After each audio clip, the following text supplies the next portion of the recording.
बड़े सौभाग्य की बात होती है जब महादेव की कृपा हो, भोलेनाथ की कृपा हो, तब उनकी कथा या शिव महापुराण सुनने को प्राप्त होती है। कहीं ना कहीं जिनके जीवन में शिव की कृपा है वही शिव महापुराण के अधिकारी हैं। महात्मा में ऐसा वर्णन है कि शिव कथा को वही श्रवण कर सकता है जो साक्षात शिव स्वरूप हो, यानी जो शिव कथा श्रवण कर ले वो साक्षात रुद्र बन जाता है, शिवांश होता है वो। तो हम बड़े विशेष सौभाग्यशाली हैं कि आज शिव महापुराण का सुंदर दिव्य आयोजन श्रवण मनन चिंतन करने का। कथा तो हम सभी श्रवण करते हैं, लेकिन शिव तत्व को श्रवण करने का, शिव को जानने का, क्योंकि कई लोगों के मन में भ्रांति है भगवान शिव को लेकर के। शिव तत्व क्या है?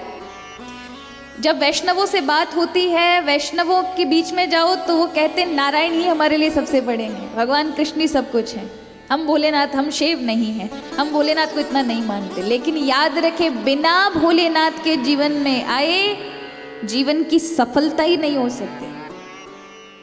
शिव का अर्थ ही है कल्याण,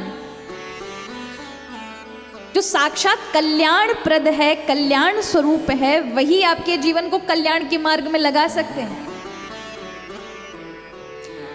जिसके जीवन में शिव और पार्वती का प्रवेश नहीं है, उसके जीवन की भक्ति कभी फलीभूत नहीं हो सकती, वो भक्ति के मार्ग में कभी आगे बढ़ नहीं सकता।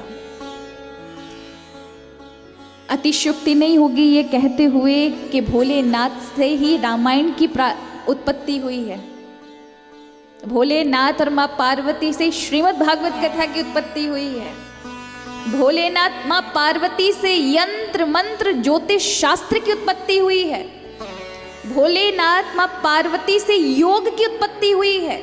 और दुनिया भर में जितने साधन अध्यात्म के देखते हो ये शिव पार्वती की देन है, और उन्हें जीवन में बिना अपनाए कोई भक्ति के मार्ग में बढ़ कैसे सकता है? इसलिए शिव पार्वती साधारण नहीं, जीवन में आ जाए तो जीवन की धन्यता है।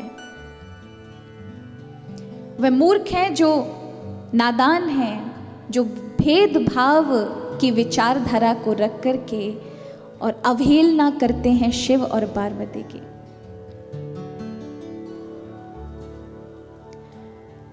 कहते हैं सांझ का समय जब होता है, संध्या काले, उस समय शिव पार्वती के ब्रह्मण का समय होता है। और शास्त्र कहते हैं संध्या काले च संप्राप्ते चतुर्कर्माणि वर्जयेत। सायंकाल के समय जैसे ही सूर्य अस्त हो रहा हो, उस समय 4 कर्म निषेध हैं। ये 4 कर्म भूल कर नहीं करना चाहिए, नहीं तो विशेष चीजों का सामना करना पड़ेगा। ये 4 चीजें कौन सी हैं? क्यों ये 4 चीजों का निषेध है? क्योंकि ये समय शिव और पार्वती का भ्रमण करने का है। संध्या काले च संप्राप्ते चतुर्कर्माणि वर्जयेत। आहारे, निद्रा, मैथुनम और स्व अध्याय विशेषता। जब सूर्य डूब रहा हो, सूर्यास्त हो रहा हो, संध्या वेला नजदीक आ गई हो, उस समय भोजन नहीं करना चाहिए, नहीं तो रोग का भय है, रोग आ जाएंगे।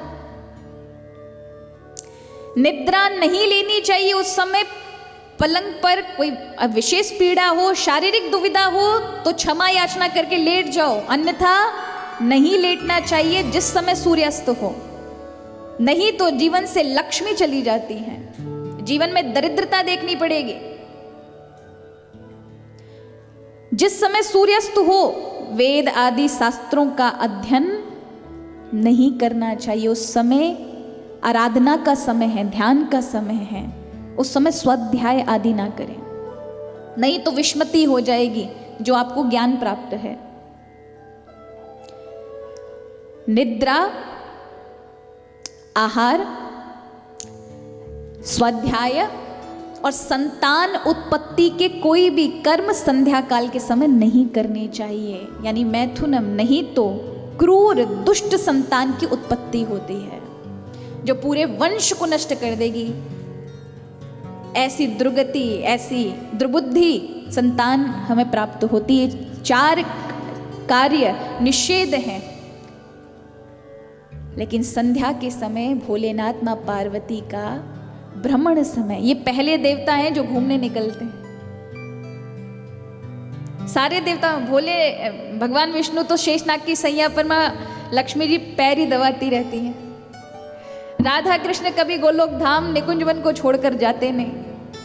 पहले ऐसे महाराज पति पत्नी हैं जो घूमने के लिए, सारी सृष्टि से मिलने के लिए बाहर निकलते हैं। जैसे हमारे जगन्नाथ जी निकलते साल में एक बार, रथ यात्रा निकलती है। जो लोग नहीं आ सकते, चलो घर घर हम ही दर्शन दे आते हैं। और भोलेनाथ भी प्रतिदिन आते हैं। याद रखिए, हम सबकी भी जीवन की एक दिन संध्या होगी।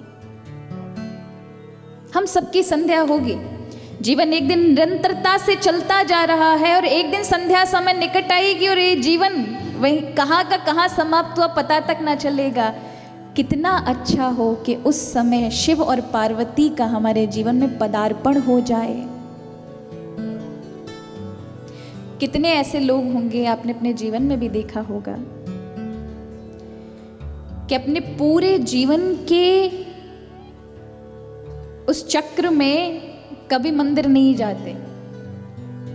आपने भी ऐसे व्यक्तियों को देखा होगा जिन, या आपके स्वजन संबंधी होंगे, रिश्तेदार होंगे, आप सभी उनके साक्षी होंगे, इस बात को देखते होंगे, अनुभव करते होंगे कि कितने ऐसे लोग हैं जिनको ना सत्संग से मतलब है, ना कभी मंदिर गए, अपितु ताने अवश्य दे देंगे। उनको लगता है कि कथा सत्संग सुनने वाले टाइम व्यतीत करते हैं, टाइम पास करते हैं। बहुत भावुक लोग हैं ये लोग, नहीं जानते।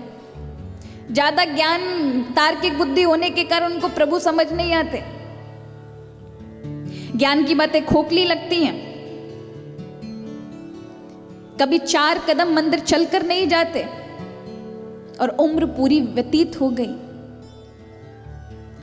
और ऐसा कई बार देखने को मिलता है कि अचानक से जब संध्या यानी जीवन की संध्या, वो बुढ़ापा निकट आया, कि अचानक से पार्वती जी रूपी श्रद्धा उनके हृदय में जागृत हो गई। शिव और पार्वती की कृपा हुई तो पार्वती श्रद्धा स्वरूप हैं और शिव विश्वास का रूप हैं। जब श्रद्धा जीवन में आती है, पार्वती जी जीवन में कृपा करती हैं, और जब पार्वती जी भगवान शिव विश्वास का वर्ण करती हैं, तब जीवन में आध्यात्मिक मार्ग खुल जाता है, भगवत मार्ग खुल जाता है।